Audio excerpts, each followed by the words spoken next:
Selamat menikmati sukacita dari Tuhan pada masa-masa Natal ini. Saudara-saudara, kita masih di tema yang sama sepanjang bulan ini adalah kita telah mendapatkan kasih karunia Allah. Kita telah menerima kasih karunia Allah. Dan sepanjang satu bulan ini bukan baru menikmati kasih karunia Allah, tapi sekali lagi menegaskan kepada kita, kepada hidup kita bahwa kita sudah menerima kasih karunia Allah. Bukan baru, bukan akan, tetapi sudah dan terus menerus. Mari kita baca bersama-sama Yohanes pasal 1 ayat 16. Baik sekali kalau kita bisa menghafal ayat ini bersama-sama. Yohanes pasal 1 ayat 16 bersama-sama 2-3. Karena dari kepenuhannya kita semua telah menerima kasih karunia demi kasih karunia. Amin. Bersama-sama tanpa melihat di depan, 2-3. Karena dari kepenuhannya kita semua telah menerima kasih karunia demi kasih karunia. Amin. Nah, saudara-saudaraku, dari kepenuhannya, pertanyaannya, siapakah yang dimaksudnya? Tuhan Yesus. Kepenuhan apa? Kepenuhan ini adalah kesempurnaan tentang kealahan. Kesempurnaan Allah. Yesus menjadi manusia dan betul-betul sempurna. Memang agama lain tidak mungkin mempercayai, mustahil bahwa Tuhan bisa menjadi manusia. Itu mustahil. Dan hebatnya Tuhan kita memang melakukan hal-hal yang mustahil.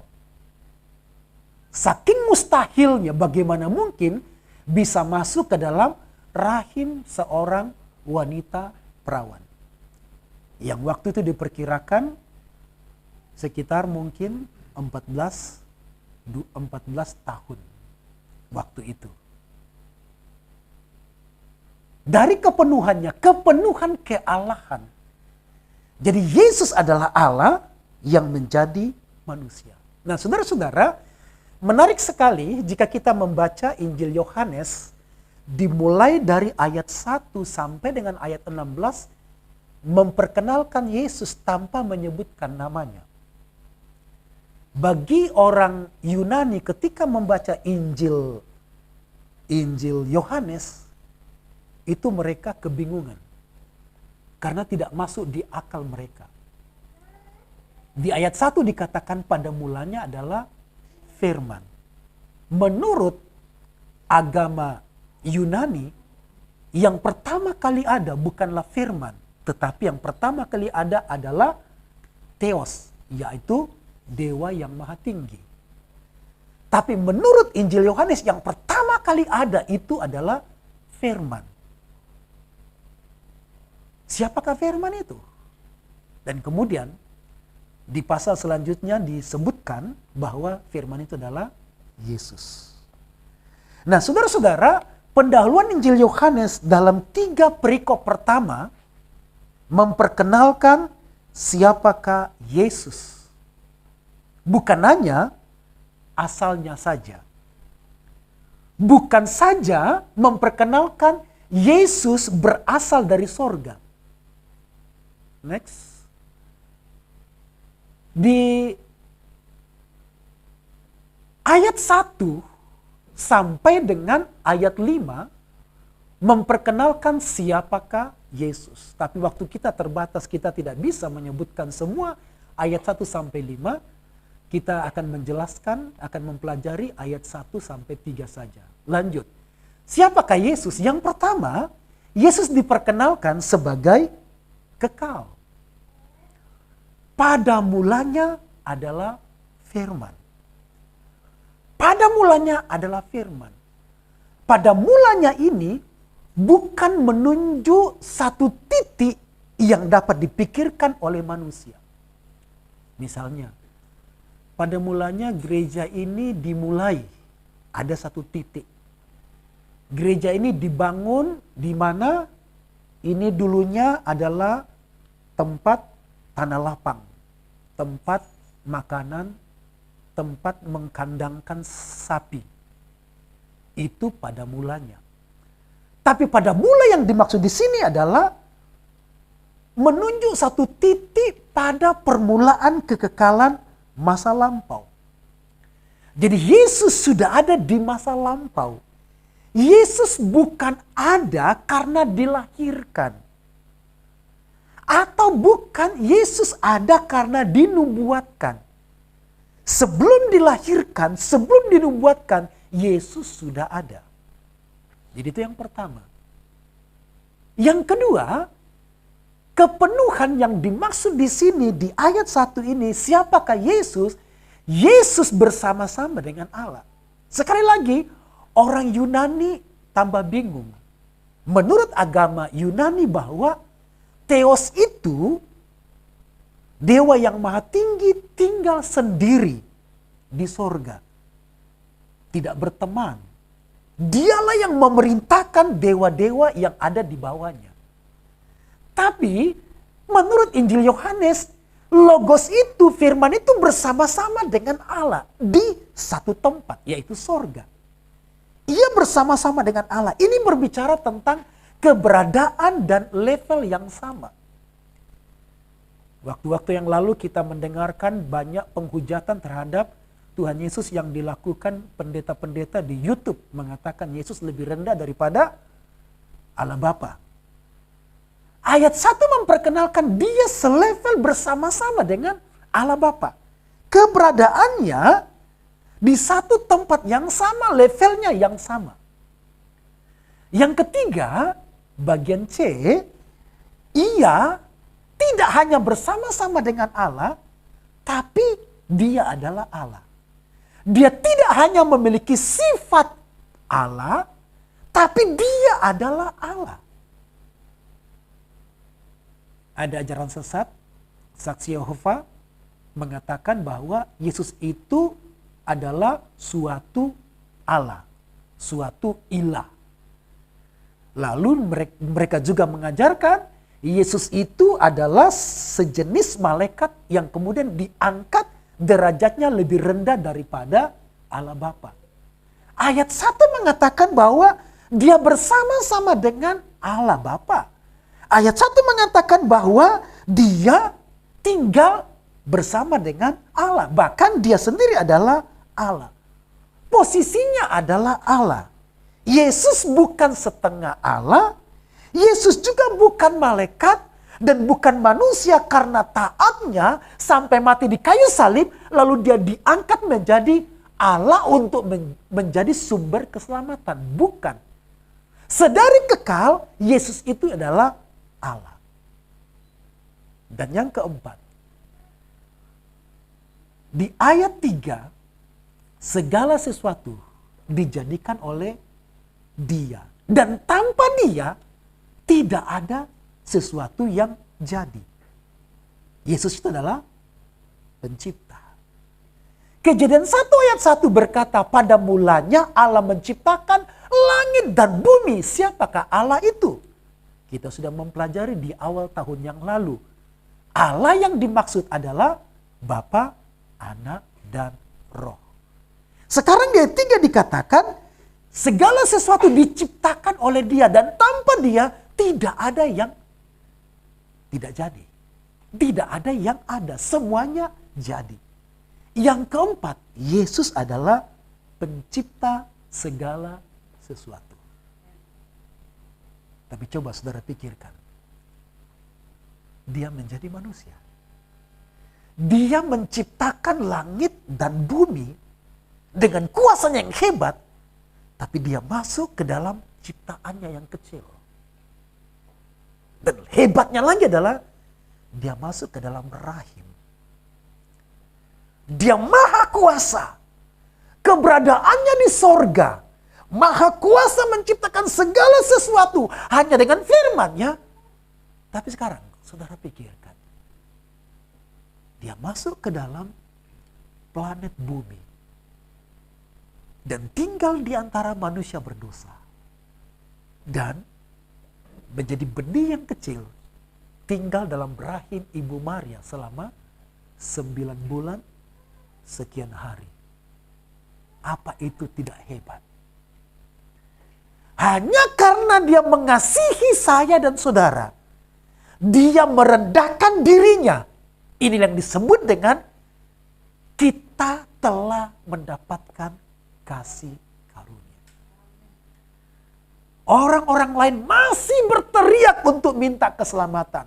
Orang-orang lain masih berteriak untuk berjumpa dengan Allah. Tapi Allah sendiri merendahkan dirinya, menghinakan dirinya, dan menjumpai kita yang berdosa. Itulah berita Natal. Itu berita Natal. Saudara-saudara, sebenarnya Natal ini juga mempermalukan kita. Kita terlalu bangga dengan hidup kita. Natal ini mempermalukan kita bahwa Yesus yang Maha Kuasa merendahkan dirinya menjadi manusia. Dan lahir di kandang domba. Tidak ada di antara kita yang lahir di kandang domba. Mungkin ada yang lahir di mobil. Terpaksa. Teman saya dosen, istrinya melahirkan di mobil. Mobil zebra. Untung bukan nama anaknya dipanggil zebra. Melahirkan dengan gratis di mobil zebra. Sebelum mencapai rumah sakit bersalin. Tapi karena bapak ini takut kalau terjadi apa-apa dengan istrinya dan anaknya, masih ada ari-arinya, lalu dibawalah ke rumah sakit. Memang melahirkan dengan gratis, tapi untuk potong ari-ari itu membutuhkan uang 4 juta untuk potong. Kalau saya dipanggil gratis, saya bisa potong langsung. Dia sayang dengan anaknya, masih dibawa ke rumah sakit. Allah yang Maha Kuasa, pencipta langit dan bumi, masuk ke kandang domba. Kandang domba yang saudara lihat di gambar-gambar atau di film, mungkin itu kandang domba yang bagus. Dan saya belum pernah melihat ada kandang domba yang seperti rumah modelnya, dikasih lampu, belum pernah lihat kecuali gambar-gambar Natal itu. Kandang dombanya bagus-bagus. Coba saudara pikirlah, kandang domba mirip. Ada yang pernah lihat domba atau kandang domba? Coba ingat ajalah kandang babi coba. Kandang kambing, kandang sapi. Dulu kami di Pinrang, di sebelah rumah kami ada kandang sapi. Iya, kalau musim hujan itu lumayan juga baunya ya. Bayangkan itu kandang sapi yang hanya mungkin dari bambu-bambu yang kemudian dipasang-pasang, lalu atapnya atap biasa. Bayangkan, ini adalah kandang domba, bukan kandang permanen yang seperti saudara lihat di gambar-gambar yang bagus itu. Seperti tadi coba dilihat kan Pak Pepet di awal ada gambar kandang domba yang bagus sekali. Saya pengen cari yang lebih bagus lagi sebenarnya. Iya, paling awal. Itu. Nah, saya dapat yang paling jelek ini ya, kelihatan. Ada kandang lebih bagus tapi saya tidak setuju dengan kandang ini. Mungkin lebih bagus sedikit kandangnya ya. Ya, ada batu-batunya bisa bersandar. Tapi ini adalah bukan kandang permanen. Ini kandang yang dibuat musiman. Karena itu adalah musim untuk membawa kawanan domba karena padang rumput sedang hijau. Jadi gembala-gembala akan membawa dan kemudian buatlah kandang sementara. Sekitar beberapa bulan, maka padang rumput itu akan kemudian tidak hijau lagi. Sehingga mereka akan tinggalkan cari padang yang lain. Ya, next. Hebatnya Tuhan kita. Dia sangat mengasihi kita dan dia merendahkan dirinya. Bukan hanya merendahkan dirinya menjadi manusia. Di antara kita, orang tua kita begitu mengasihi kita, tidak akan mengizinkan untuk lahir di tempat yang hina. Tapi Allah Bapa membiarkan anaknya lahir di kandang domba. Penghinaan, tapi itu kasih karunia berlimpah-limpah bagi kita. Saudara-saudara, Allah kita adalah Allah yang penuh kasih karunia, dan Dia menunjukkan kasih karunia-Nya bahwa kita begitu berharga di mata Tuhan dan merendahkan dirinya. Saudara-saudaraku, Allah itu maha kuasa, Yesus maha kuasa, Dia pencipta langit dan bumi. Tetapi Dia menyatakan anugerahnya. Sekarang, apa itu kasih karunia demi kasih karunia? Kasih karunia ini tidak hanya bicara tentang keselamatan. Tapi kasih karunia adalah include dengan semua apa yang di dalam Yesus. Kasih karunia itu adalah pengampunan. Kasih karunia itu adalah penebusan. Kasih karunia itu adalah keselamatan cuma-cuma. Kasih karunia itu adalah berkat dari semua berkat.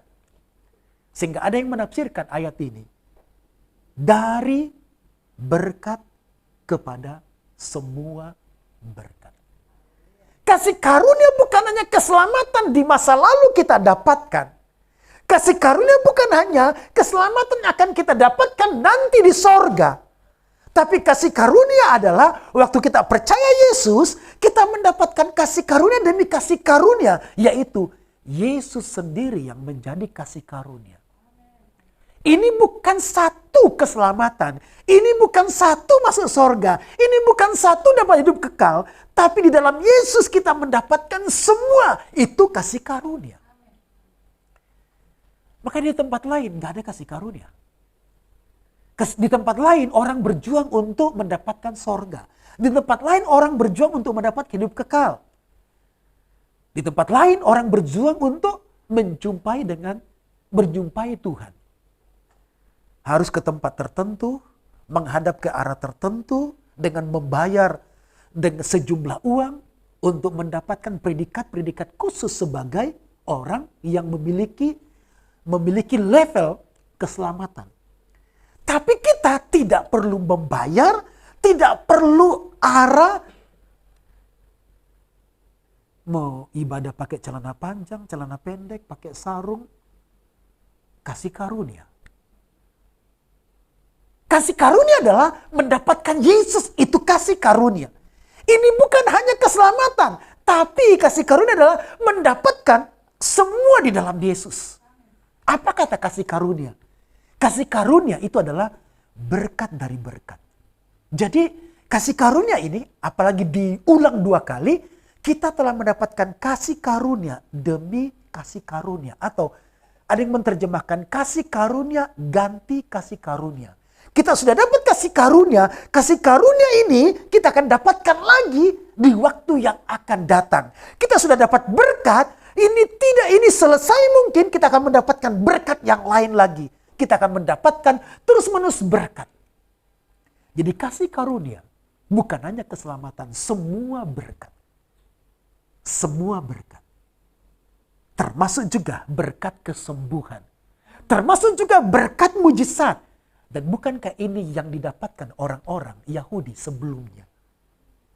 Mereka bisa mengalami berkat-berkat dan mujizat. Dalam perjanjian lama kita melihat begitu banyak berkat mujizat. Dan Yesus datang untuk menawarkan berkat mujizat kepada orang-orang Yahudi. Tapi karena mereka menolak sehingga berkat mujizat diberikan kepada orang-orang percaya. Di perjanjian lama orang-orang Yahudi sebagai orang-orang pilihan. Tapi di perjanjian baru gereja adalah orang pilihan. Jadi ada orang bertanya, pilih mana dong? Hamas atau Israel? Saya tidak berdoa. Saya berdoa supaya keduanya diselamatkan. Saya tidak berdoa supaya Israel menang. Saya tidak berdoa supaya Hamas hancur. Saya berdoa supaya mereka diselamatkan. Termasuk Israel diselamatkan. Karena sampai sekarang orang Israel belum percaya kepada Yesus. Ada yang bangga ya, Perdana Menteri Israel mengucapkan selamat Natal. Tapi kalau belum kenal Yesus, mati masuk neraka juga. Belum dapat kasih karunia demi kasih karunia. Nah, saudara-saudara, kasih karunia demi kasih karunia adalah berkat-berkat keselamatan. Jadi bukan hanya bangsa Israel, tapi semua orang percaya sudah mendapatkan berkat keselamatan. Bukan hanya bangsa Israel, bangsa pilihan, tapi sekarang mereka dikurung. Menunggu waktu, mereka akan dipulihkan. Dan sampai sekarang mereka belum dipulihkan. Itu sebabnya mereka mengalami perang terus. Tapi kita, orang-orang percaya, yang sudah mengalami berkat keselamatan, berkat sebagai umat pilihan. Apalagi penebusan dosa. Kalau bangsa Israel mempersembahkan korban binatang, kita sudah memiliki salib. Dan itu yang menjadi kekayaan kita. Setiap hari kita mendapatkan pengampunan. Bukan setiap tahun perlu pengakuan dosa. Atau setiap pasca pengakuan dosa. Tapi setiap kali, setiap saat kita berdosa, kita mendapatkan kasih karunia dan kita bisa datang kepada Tuhan. Beberapa waktu yang lalu, ada bule WA saya. Ya, saya menangkap maksudnya adalah, apakah ada ibadah malam ini? Saya bilang, kami nggak ada ibadah malam ini. Ini adalah hari kematian istri saya yang kesekian tahun karena sakit. Jadi pas dia ada di Bali. Beberapa minggu yang lalu. Saya bilang kami nggak ada ibadah dan kami berdoa supaya Bapak mendapatkan penghiburan. Ternyata dia tidak puas. Dia menyuruh mungkin guide-nya untuk WA saya. Ada ibadah Bapak? Ibadah nggak ada. Ada teman saya mau ke sana.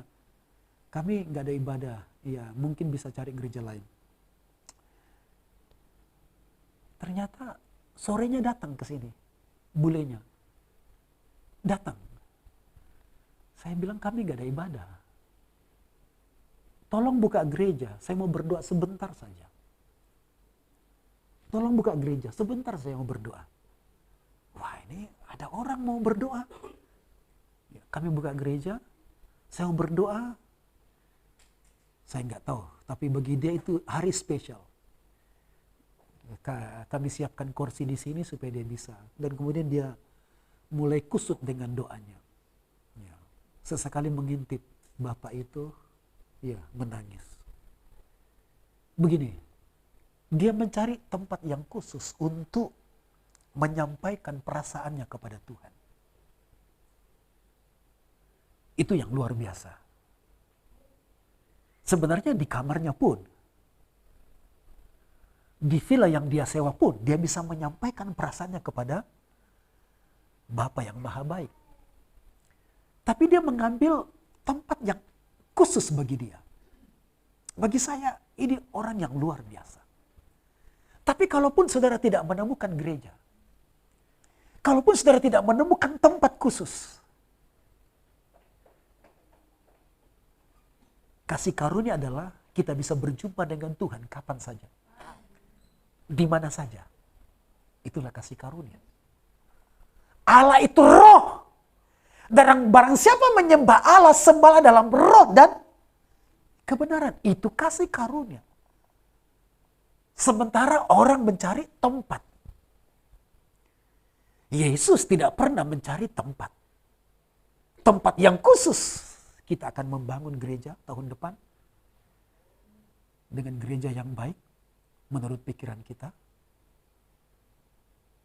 Tetapi itu bukan yang paling istimewa. Yesus malah berkata tentang bait Allah, bongkar bait Allah ini. Dan aku akan membangun dalam 3 hari. Yang dimaksud adalah kita lah bait Allahnya. Itu kasih karunia. Bagaimana mungkin kita orang yang terbatas, fisik yang terbatas, yang lemah, yang sakit-sakitan, yang muda, selalu mood. Kenapa tidak ibadah? Tidak mood. Kenapa tidak kerja? Tidak mood. Dan Tuhan berkata, aku akan tinggal di dalam kamu. Yang kita mood-moodan. yang kita kadang semangat, kadang tidak semangat. Dan Yesus berkata, aku akan tinggal. Bongkar bait Allah ini, aku akan tinggal di dalam orang-orang percaya. 1 Korintus berkata, 1 Korintus pasal 6 ayat 19-20. Tidak tahukah kamu bahwa tubuhmu adalah bait Allah, bait Roh Kudus. Bait itu rumah. Itu bukan rumah yang sederhana. Padahal kita adalah orang-orang sederhana. Kata bait itu bukan bangunan, tapi bait itu adalah gambaran yang indah. Seperti istana. Istana dewa-dewa yang begitu indah. Dan kita disebut sebagai bangunan yang indah. Bukan bangunannya, tetapi kualitasnya. Saudara-saudara, kita sudah mendapatkan kasih karunia Allah. Tuhan ingin membangun kehidupan yang berkualitas. Kita bukan orang Kristen biasa. Yesus tinggal di dalam kita. Ini kasih karunia. Bukan hanya kita dapatkan keselamatan, berkat mujizat, dan kita saksikan semua berkat pekerjaan. Itu bukan yang paling utama. Tapi kasih karunia adalah Yesus tinggal di dalam kita. Itu kasih karunia. Saya menjelaskan 4 tadi menyatakan bahwa kasih karunia ini bukan kasih karunia yang diperjuangkan. Tapi kasih karunia yang maha besar, sangat besar. Dan diberikan kepada kita, orang yang sederhana. Aplikasinya apa, saudara? Ada 2 aplikasi. Yang pertama adalah kita memiliki petualangan iman yang dinamis. Maksudnya begini. Karena kepenuhannya, kita semua telah mendapatkan kasih karunia demi kasih karunia. Berkat demi berkat. Berkat ganti berkat. Keselamatan demi keselamatan. Kita sudah mendapatkan yang lalu, dan kita akan mendapatkan lagi. Kita mendapatkan yang dulu, kita akan mendapatkan lagi terus menerus. Dan Tuhan tidak bosan dengan hidup kita. Beberapa orang berkata begini, apakah boleh mempermainkan Tuhan? Dulu saya berdosa dan kemudian saya bertobat, saya mengaku. Tapi sekarang saya berdosa lagi. Saya juga rasanya jenuh. Apa Tuhan tidak bosan dengan hidup saya? Berkali-kali saya jatuh dan berkali-kali saya minta ampun terus menerus. Saya dulu semangat, kemudian lembek lagi dan kemudian semangat lagi, melempem lagi. Sepertinya saya bermain dengan Tuhan. Kasih karunia demi kasih karunia. Kita mendapatkan petualangan iman yang dinamis bahwa dulu kita mendapatkan kekuatan, kemudian kita dapat kelemahan lagi, kita mengalami pengalaman-pengalaman yang buruk. Tuhan tidak berhenti dengan hidup kita. Dia memberi lagi pengalaman-pengalaman baru.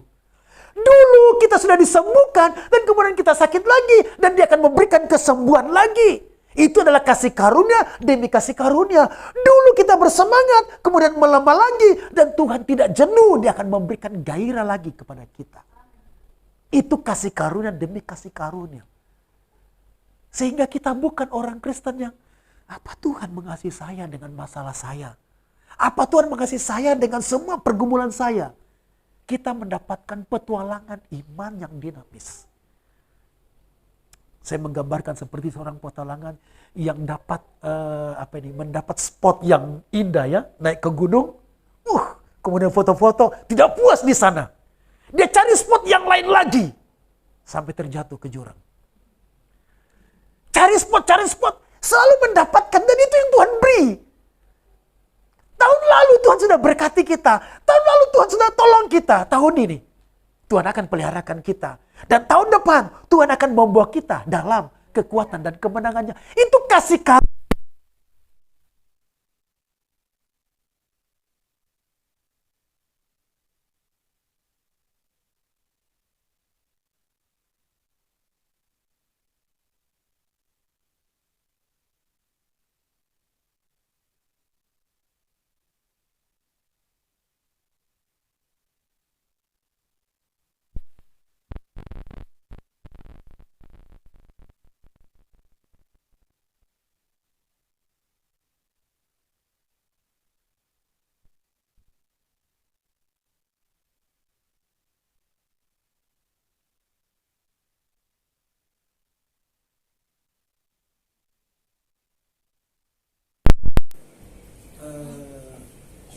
ini tidak kampanye ya.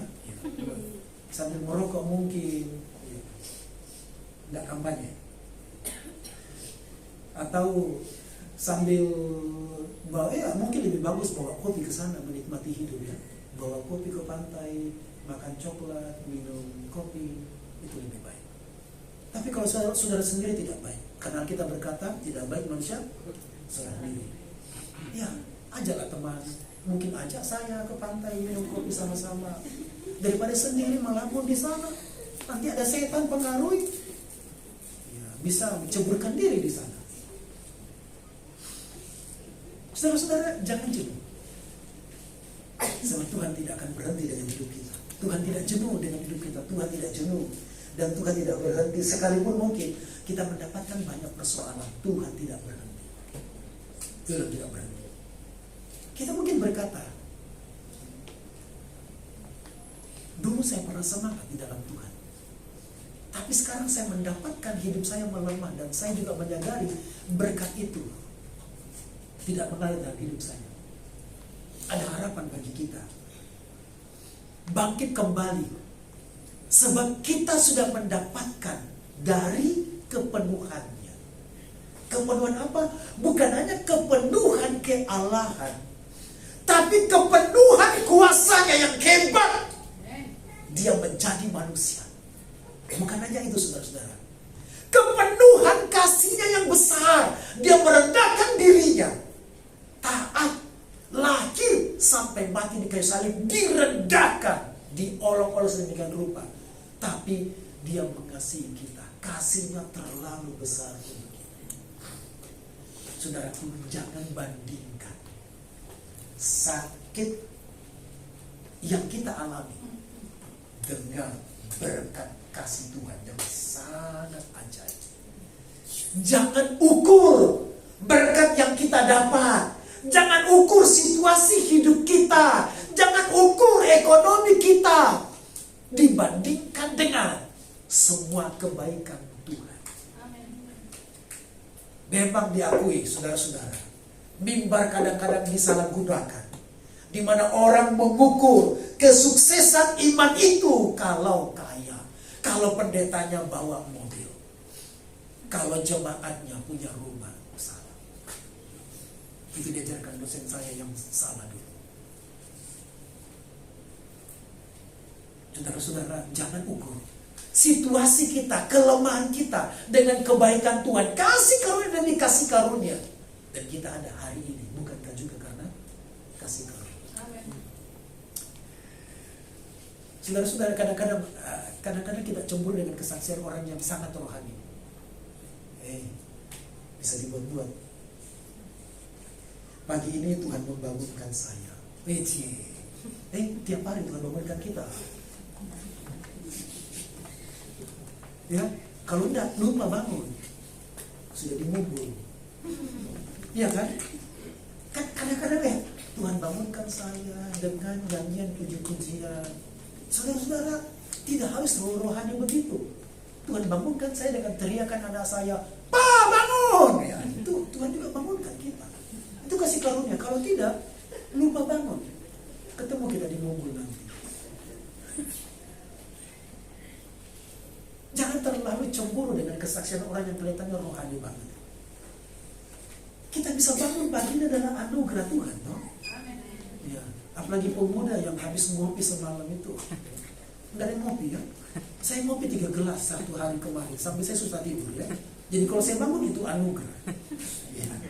Kan pemuda bilang, makan apa Pak? Iya, masa yang lain makan, yang lain minum, kok saya duduk sendiri ya, pesan kopi lah ya.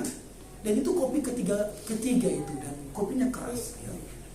Saya sudah pejamkan mata jam 2 kok enggak tidur-tidur. Sampai jam 4 juga enggak tidur. Waduh, gimana nanti pagi ini? Bisa bangun dengan sehat. Jadi kasih karunia. Saudara-saudara, jangan ukur berkat yang kita terima.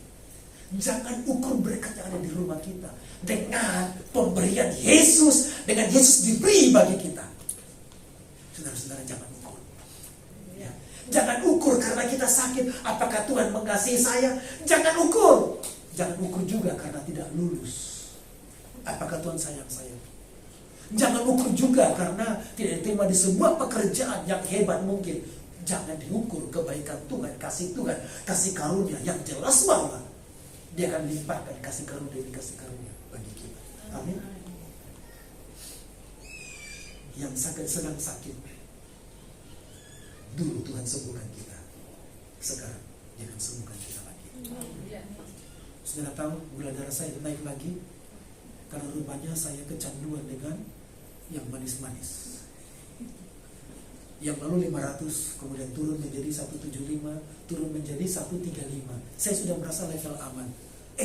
Kemarin sudah rasa, cek lagi, ternyata naik lagi ya.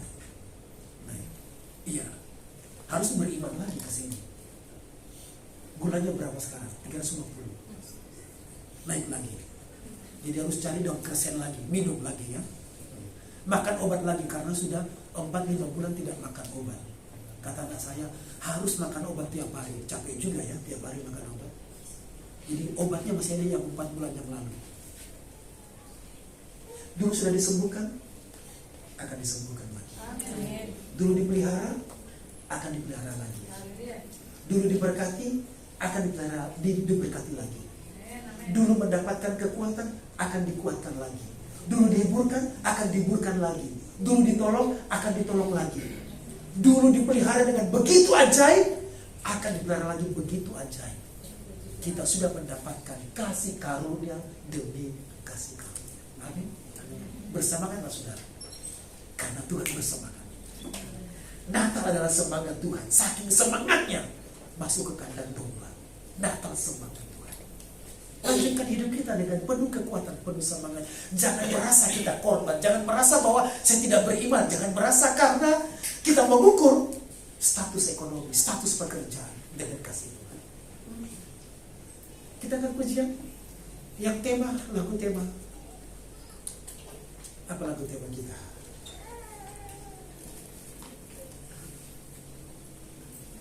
Mari kita bangkit berdiri bersama-sama.